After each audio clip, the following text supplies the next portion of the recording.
Daily Tips with Callie. Bathroom cleaned, dishes washed, and room ventilated. All I have left to do is the laundry. Oh no! My pants! My favorite purple pants! The color is all faded out. I wanted to wear these on the weekend at Callie's party, and they're ruined. Your purple pants? Oh no, what a tragedy. I know those pants. You bought them just a few months ago and you didn't even wear them that often. It's an early goodbye to a good piece of clothing, yes, but it is actually inevitable.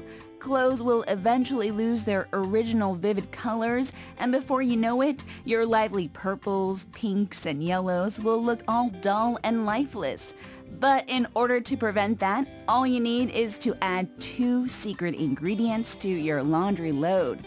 The first one is, of course, baking soda. Just add a tablespoon. It will not only make the colors of your clothes last longer, but it will also make the fabric feel fresher. And the second ingredient is salt.